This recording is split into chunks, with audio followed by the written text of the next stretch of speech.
दंडते सल्लते मंडित माणो असूय गो साहू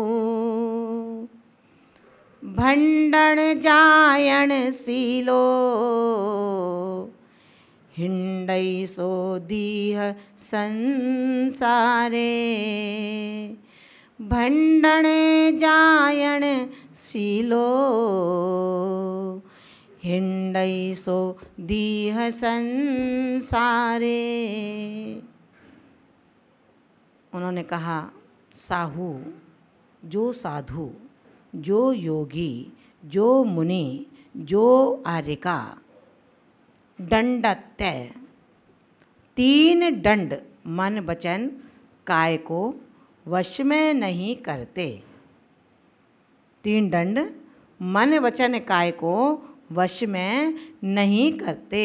सल्लत्य, 3 शल्य माया, मिथ्या और निदान से जो युक्त हैं।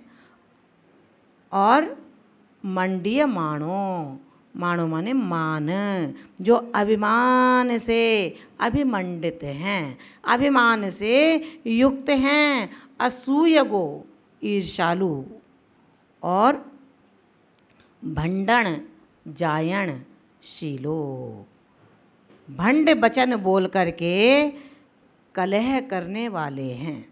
स्वाध्याय चल रहा है, कहीं ना कहीं ऐसा प्रसंग उठा देना जिससे स्वाध्याय विषय बंद हो जाए और बात वो शुरू हो जाए जिसमें कलह, संघर्ष, ईर्ष्या, क्रोध पैदा हो जाए।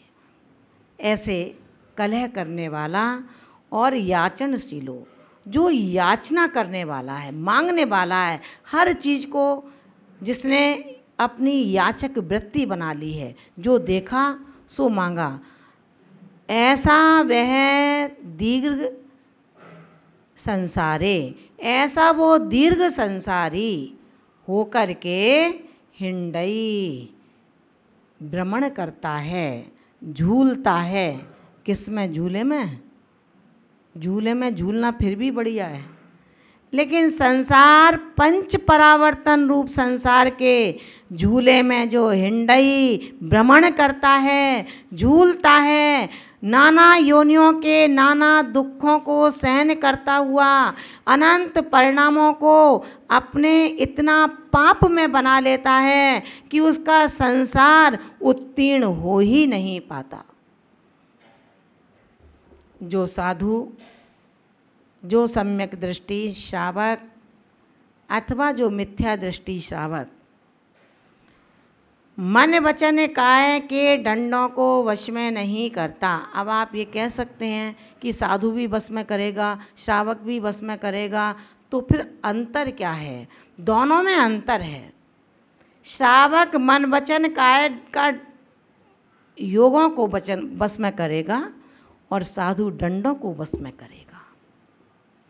साधुओं की साधना श्रावक से बढ़कर के होती है।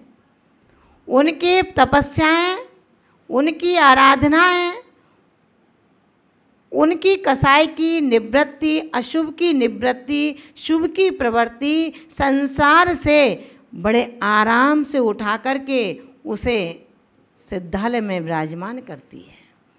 और जो मिथ्या दृष्टि श्रावक है वो योगों से अपने शुभ योग करता है, शुभ योग से शुभ उपयोग में आता है, तो वो धीरे धीरे अनादि मिथ्या दृष्टि भी यदि भव्य संज्ञा से श्रृंगारित है तो वो भी अपने उस योग से उपयोग की धारा को प्राप्त करके एक दिन आता है कि शुद्धोपयोगी बनकर श्रेणी आरोहण करने में लग जाया करता है।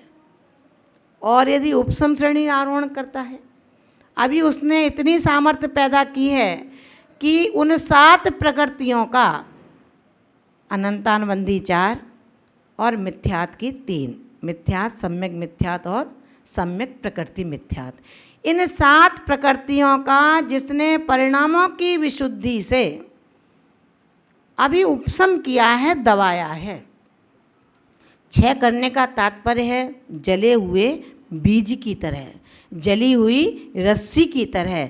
रस्सी जली हुई है, रस्सी रूप दिखाई दे रही है, लेकिन वो जली हुई रस्सी जो रस्सी जैसी प्रतीति करा रही है, किसी भी को बांधने में कार्यकारी नहीं हो सकती। इसी तरह से दग्धमान बीज अब पुनः बपन के योग्य नहीं हैं, अब उसमें कभी बालें फसलें नहीं आ सकती। इसी तरह जिस आत्मा ने परिणामों की विशुद्धि के बल पर उत्कृष्ट आयु को अंतः कोड़ा कोड़ी सागर में ला करके उन प्रकृतियों को दबाया है, उपशम किया है, और उपशम करके उस उपशम सम्यक्त का अधिकारी बना है, ऐसा वो प्रथमोपशम सम्यक्ति अंतर्मूर्त तक अगर परिणामों की विशुद्धि से 700 गुण स्थान को प्राप्त होकर वहाँ पर उपशम श्रेणी आरोहण करता है, उपशम श्रेणी आरोहण के अंतर्गत उतरते समय यदि उसका मरण होता है तो सच मानना ऐसा योगी इंद्र पद में अहिमेंद्रपन को प्राप्त हो जाता है। अहिमेंद्र पद को प्राप्त होने के बाद वो अहिमेंद्र उस नवग्रीवक के अंतर्गत अनपेक्षाओं का चिंतन करते हैं। उस अनपेक्षाओं के चिंतन करते करते जब पुनः मनुष्य पर्याय प्राप्त करते हैं, उन्हीं अनपेक्षाओं के माध्यम से तीर्थंकर प्रकृति का बंध करते हैं, उन्हीं अनपेक्षाओं के माध्यम से केवली श्रुति केवली के पाद मूल में छाए सम्यक्त को ग्रहण करते हैं। आप अपने अपने व्रतों की मर्यादा को हम सबको ध्यान रखना होगा, क्योंकि कहा गया है, आचार्य कुंद कुंद भगवंत संबोधित करते हैं उन साधकों को कि हे जीव, हे पुण्यात्मा, इस अनंतानंत संसार में भ्रमण करते करते तूने समस्त मनुष्य और त्रियंचों की 5 इंद्रिय रूपी प्राणों को कवलित किया है। तूने संसार में भ्रमण करते करते मन वचन काय रूप 3 बलों को चर्वण कर लिया है, और तूने 5 परावर्तन संसार में भ्रमण करते करते श्वासोश्वास प्राण को दम भर के चबाया है। आयु प्राण को चबा करके सिर्फ क्यों? जिह्वा और जननेन्द्रिय के कारण, और कोई कारण नहीं था। पाप जितने भी हुए इन 2 के कारण हुए, बाकी नहीं हुए पाप। अगर रसना को बस में कर लिया तो राग द्वेष को कम कर सकते हैं, और स्पर्शन को कंट्रोल कर लिया तो भोगों की सैया को जला सकते हैं। इन 2 इंद्रियों को जिसने बस में किया है वो हिंडई संसारे दीर्घे, उस दीर्घ संसार में भ्रमण करने से बच सकता है। और जिसने 3 इंद्रियों को कंट्रोल कर लिया और इन 2 को नहीं किया तो सच मानना रसना इंद्री तो इतनी खराब है, महाभारत हुई तो रसना के कारण, और रामायण बनी तो जननेन्द्रिय के कारण, स्पर्शन के कारण। इतिहास गवाही है, जिन पंचेंद्रियों के विषयभूत हम अभूत नहीं बन पा रहे, तो भला षटकाय जीव की रक्षा कब करोगे? चेतो, अब भी चेतो। जा रहा है समय, सम्यक्त रूपी मोतियों का चुगना उन कर्म पक्षी के द्वारा निरंतर जारी है।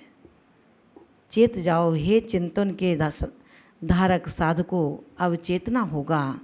आचार्य भगवंत कहते हैं, हे साधु, तेरा ये नग्न भेष, पैशून्य हास्य कलह याचना युक्त जो परिणाम हैं, वो तेरे आत्म भाव को दूषित कर रहे हैं। मत देखो किसी को, बहुत देख लिया, सबको संभाल लिया। जब जिसका संसार दीर्घ होता है, भला उसे तीर्थंकर नहीं संभाल पाए तो हम और तुम कौन से खेत की मूली हैं तो बहुत मामूली हैं। इसलिए चिंतन करना कि अपने जीव का जो कल्याण न कर सका, वो भला दूसरे जीवों का कल्याण क्या करेगा।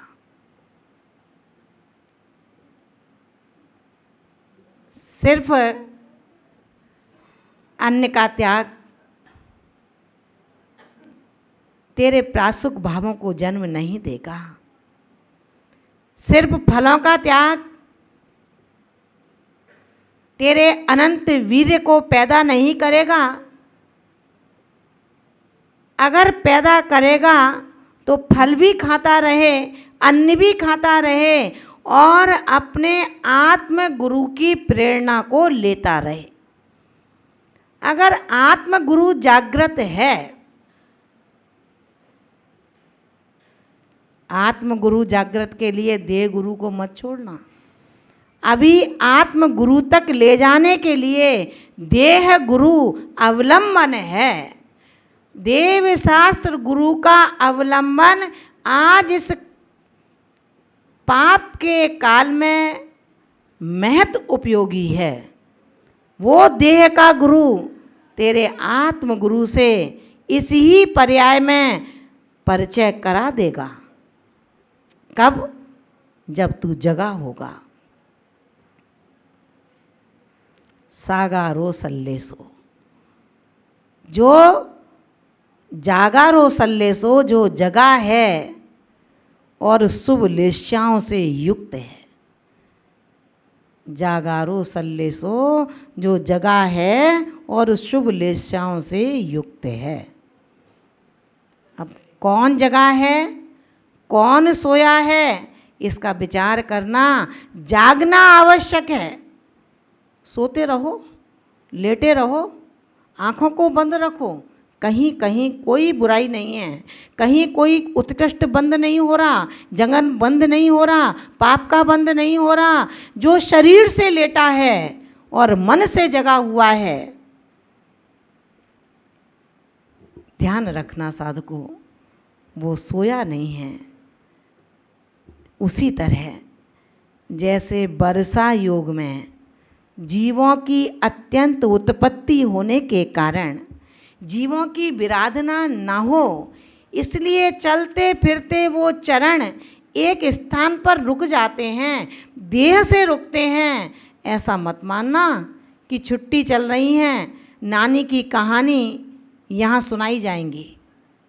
नहीं, नानी की कहानी का वर्षा युग नहीं है। ये आत्म रमण में, आत्म विहार के लिए वर्षा योग चल रहा है, जो शरीर से रुका है लेकिन भावों से किंचित भी एक पल के लिए रुका हुआ नहीं है। अंतर सिर्फ इतना है,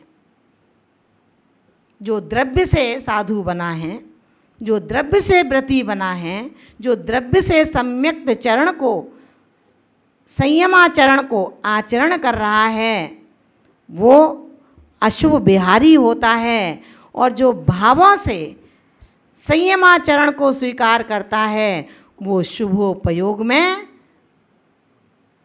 सतत विहार करता रहता है। कभी लेट करके द्रव्य संग्रह की गाथाओं को पढ़ता है, तो कभी समंत भद्र स्वामी द्वारा सृजित रत्न करंड को अपने उपयोग में ले आता है। फिर भी उसे लगता है कि अभी समय बाकी है, कितना सोना है। जगता है, उठता है, जल के छींटे देता है, अपनी श्रद्धा को बरकरार रखता है, अपने हौसले को बुलंद रखता है। अब और क्या कर सकता हूँ, बैठ जाता है उन मान तुंग के द्वारा सृजित महाभक्ति सागर भक्तांबर को पढ़ता है कि जब 48 ताले टूट सकते हैं तो क्या मेरी 148 प्रकृति में से एक प्रकृति का ताला नहीं टूट सकता? टूटेगा, जरूर टूटेगा। पहली चाबी से यदि ताला नहीं खुला तो हौसलों को पस्त ना करो, अंतिम चाबी से ताला खुलेगा, ट्राई करते रहो।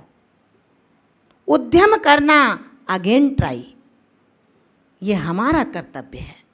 उद्यमशील बने रहो। अगर असफलता मिली है तो सीखो उस चींटी से जो बार बार चढ़ती है दाना लेकर, बार बार गिरती है, बार बार चढ़ती है, बार बार गिरती है, दाना नहीं छूटता और अंतिम स्थिति ये होती है कि अपनी मंजिल को पार कर जाती है। आचार्य भगवंत कहते हैं, जिस स्वर्ग या मोक्ष की प्राप्ति के उद्देश्य से तुमने ये पवित्र वेश धारण किया है, इसकी पूर्ति इस दूषित वेश से नहीं हो सकती, इस दूषित भावों से नहीं हो सकती, इस दूषित परिणामों से नहीं हो सकती। क्योंकि जिस प्रकार थोड़ा सा विष बहुत भारी अमृतमयी दुग्ध को विष में कर देता है, उसी प्रकार थोड़ी सी कलह, थोड़ी सी ईर्षा, थोड़ा सा क्रोध, किंचित मायाचारी आदि रूप विभाव परिणाम तेरे सुंदर सर्वांग स्वभाव से छिन्न भिन्न कर देते हैं। हम अपने परिणामों से बचने का पुरुषार्थ करें। जीव आचार्य कुंद कुंद स्वामी कल बता रहे थे कि जो जीव शरीर रहित है उसे शव कहते हैं। भाव पाउड में कहा है, जिस जीव का, जो जीव शरीर रहित है वो शव है, और जो जीव सम्यक्त रहित है वो चलता फिरता शव है। कुंद कुंद स्वामी ने हम सबको ये शिक्षा दी है कि चेत जाओ साधको, जिस मोक्ष की साधना के लिए तुम कितना पुरुषार्थ कर रहे हो।